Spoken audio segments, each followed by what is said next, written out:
All right, so this is starting of Drake's podcast. This is episode 1. We're going to do it in the car. We're just going to be popping these questions out the dome piece. Star of the guest today, Mr. Dawson Price. Say hello. Right now, we're currently door dashing for money. Sometimes, life's hard out here. Starting with question number 1. How do you feel that you're coming back to Biloxi football? Let's hear your words. Going through summer practice, we're promised state champs. We did not. We didn't even make it past first round playoffs. We did not. But then I recalled of what Coach Dubose actually said. He said, "I promise you that the freshmen, before they graduate, we will win a state championship." But it's my senior year, so we need to win it like this year. Let's hope Coach Dubose keeps his promise. Going on with question number 2. How do you feel of the status of our economy right now in the United States? To be honest, the inflation and everything of that nature, things of that nature, after taking a year of economics, I think I can, successfully answer this question. Right now, basically, to break it down in terms, back in 2016, when my dog, Donald Trump, was elected, he brought prices down too far. And then when Joe Biden came in the presidential term, he tried to raise them back to normal prices, but that caused a super inflation. And right now, we're still trying to recover from that. Okay, now that we have Trump back in office, I feel like he's going to do his job and bring the prices back down, yes?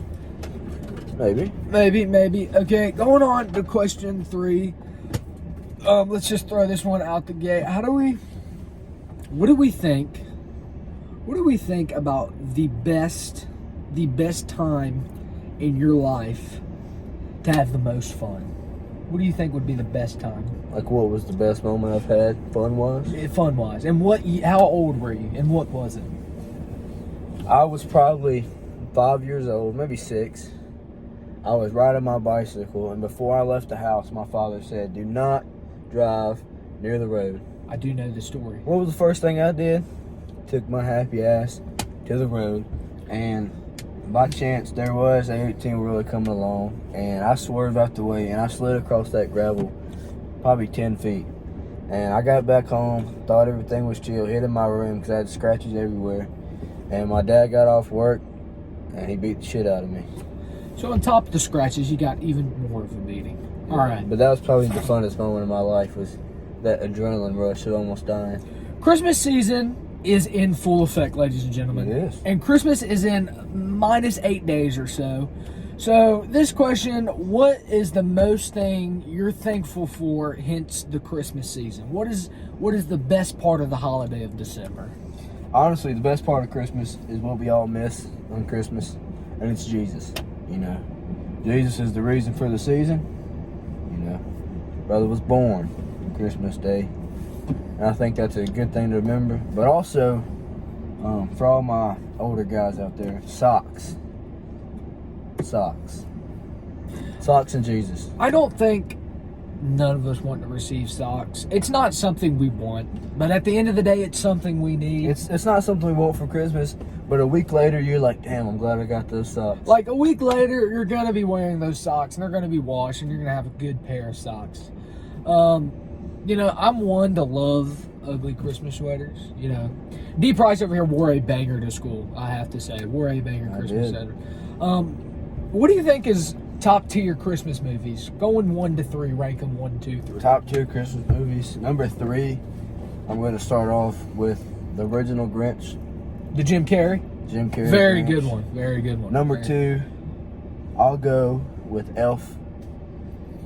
I absolutely love Will Ferrell. I think he's the funniest guy ever. Number 1, I'll go Die Hard. Die Hard. What is Die Hard about? Die Hard's a Christmas movie. That's all you need to know. That's all I need to know? Die Hard's a Christmas movie. Who's the main actor? Watch it. Who's the main actor? I don't even remember his name. Die Hard's a Christmas movie. Go watch it. You're going to look at the thumbnail and you'll be like, that ain't a Christmas movie. I promise it is.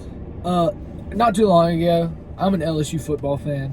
Dawson Price over here is an Ole Miss football fan. Toddy. We made a bet that whoever wins or loses has to get the other team's initials engraved in the side of the head. Now, it has grown in, and it is on the back of Dawson's Price head, so you can't really see, but he has an LSU engraved on the back of his head. Now, I want to get his thoughts on Ole Miss having a more successful football season this year than LSU, but the LSU Tigers still beat the Ole Miss Rebels, and I want to hear what are your thoughts on it. I can break it down really easy. The week before we played Ole Miss, our star running back, absolute dog, he was injured, and I will say one thing I did take away from his game of playing running back is that he can block. He's really good blocking, but he also can run the rock really hard. Now, going into the LSU game, we lost our good player, Trey Harris, in the third quarter, which is the number one receiver in the nation. Right. And we lost him. He's a big star player for the team and for the success of the team. But having that backup running back that cannot block as well as our starting, we got sacked 6 times, which is the most we've got sacked all season in one game. And overall, we got sacked, brought us some fourth down in the fourth quarter, and we ended up going to overtime. And we also had to kick a field goal because we got sacked in overtime, and Kyron Lacey came in and sealed the deal. That really did us over. But overall, I think even though Ole Miss did have a better season, we still had a really good season. 9-3, 4-2 in conference. We beat Georgia this year. That's a big deal for Ole Miss. Okay, going into the more athletics, more football side of the subject of this podcast, so it's episode 1 of Drake's podcast. This will be getting uploaded to YouTube, by the way. Who is your top 5 quarterbacks right now in the NFL? In the NFL, top 5? Number 1 to number 5. Number 1, Josh Allen. Part 2 coming up. All right, back on the topic of conversation. Dawson Price, would you please rank your top 5 quarterbacks in the NFL currently? All right, number 1, go with Josh Allen. Now, Josh Allen is right now balling in the NFL. Like, he Correct. cannot be stopped. He defeated the Super Bowl champs, who was led to the Super Bowl by the referees, in my opinion. They were. Beat Patrick Mahomes. Let's go on with number 2. Number 2, I'm going to kick it off with Lamar Jackson. Now, Lamar Jackson is a multi-threat quarterback in the pocket, scrambling out of the pocket, throws that rock hard as ever. He's a dangerous threat, comboed with his amazing running back, Derrick Henry. Let's move on to number 3. There you go. Number 3, I'm bringing in with Joe Burrow, arguably the best quarterback in the league right now. But I didn't put him at number 1 because you got to think about the whole team and everything like that. Joe Burrow is leading the league in passing yards for number 1, comboed with the best wide receiver in the league. Triple crown. Triple crowned, the Jamar Chase Uno, always open. Number 4, let's hear it. Number 4, Jameis Winston. Now, let's hear your thoughts on Jameis Winston, because I honestly don't agree with that. I'll go Jameis Winston like this. I'll break it down to you. Yes, he has 111 career interceptions. He's been in the league for a minute, and when you put it in the numbers of years he's been in the league and the interceptions, it's really not that bad. And yeah, he does have games where he throws more, and then he has games where he pops off, and he's really a baller. But not only on the field, he's a good person, a good player. Off the field, he's a great person. He's hilarious. I think he should be the face of the franchise instead of Patrick Mahomes. But that's definitely an arguable topic for all you gay guys in there, the Patrick Mahomes Whoa, fans. we can't say that. Homosexuals. We also can't say that. We'll edit it out. Anyhow, but Jameis Winston, number 4. Number 5, this will also be controversial. He's had a lot of bad seasons. Some of you could probably guess who he is. Right now, he's having an incredible season. Go to my guy, Jared Goff.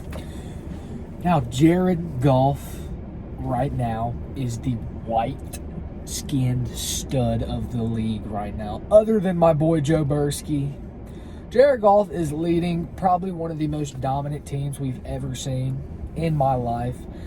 Although their head coach, Dan Campbell, does have a problem with taking some risks because people say his genitals are too big sometimes. You know what? I'll break it down to you, science.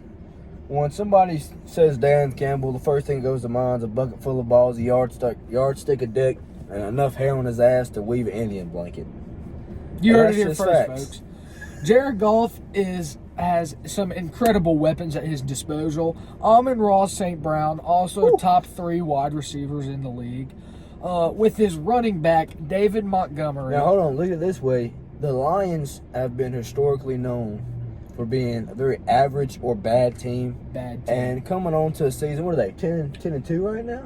I think they're 11-2 right 11-2 right now. That is a incredible season and an incredible comeback for the Detroit Lions and Dan Campbell as a head coach. Historically, one of the worst seasons, if not the worst season in NFL history. The 2008 Detroit Lions went 0-16, losing every single game. I think Dan Campbell played for the Detroit Lions, and now with some incredible massive genitals, leading the Detroit Lions as a head coach. What he couldn't do back when he played, he's doing it now as the head coach. Honestly, an incredible turnaround for Dan Campbell and the Detroit Lions. Honestly, the top 5 quarterbacks, honestly, I really like. The Jameis Winston, I can kind of get my head around. The same time, I can't. I'm going to go on with my top 5. Number 1, I'm putting Joe Burrow. Not only just because his defense is bad and his record is not good, Joe Burrow came into the league and showed everybody in the NFL who's that guy. Within the 20... Now, to elaborate on that, 2019 LSU, arguably the greatest college team football in existence. in history Going to play 15, NCAA. Going 15-0 and winning the national championship. Won the Heisman, went into the NFL. Within his first 2 to 3 years, led the Cincinnati Bengals to a Super Bowl with a tragedy of a defeat to the LA Rams. The next year, led it again to the AFC Championship, where he lost to Patrick Mahomes. But undisputedly, the only 2 quarterbacks to knock Patrick Mahomes out of the playoffs is not only than Joe Burrow and the GOAT, Tom Brady. Joe Burrow is leading the league in passing yards, as I said once before, which if he had a good team, he would be in the top contenders of a Super Bowl quality team. All right, this is going to be the part 3 of episode 1 of the podcast. So we got Checkers food, and we decided to think, every fast food place has fries. So what are the best fries in the game? What are the top 5 best fries? Let's hear it from you first, Dawson. What is your number 1 favorite fry from a fast food place? To be honest, guys, I know I look like a big fella, and that is true. One of my best friends, straight Preston here, he refers to me as a brick shit house. And being a brick shit house, I really don't go to fast food that much. The fast food restaurants that I do go to, I'll put McDonald's number 1, but they have to be fresh. These are pretty good. I put them at number 2 for shits and giggles. Chick-fil-A fries, sometimes. That's really all the places I go to. All right. It's the same question. Number 1, I'm going... Let me think here. Number 1, I am going to go McDonald's fries, because McDonald's fries are just elite. Number 2, I'm going Checkers and Rally's fries. Checkers and Rally's fries, top tier. Not a lot of people eat at Checkers and Rally's. Not a lot of people have Checkers and Rally's. But the fries, just magical. It takes you to a whole new realm, honestly. Number 3, I'm going, nobody goes to Arby's, first and foremost. But Arby's curly fries, fucking superior. I mean, it's just so good. Number 4, I'm going, anybody has Wingstop out there? Wingstop fries, superior. Their ranch, so good. Like, their ranch is the best condiment in the fast food industry.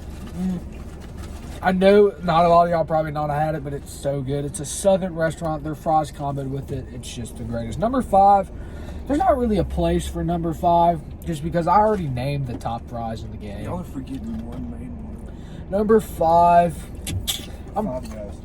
Five Guys. Five Guys fries. Now, if you're from, this podcast reaches the north side, y'all have In-N-Out because y'all are wimps.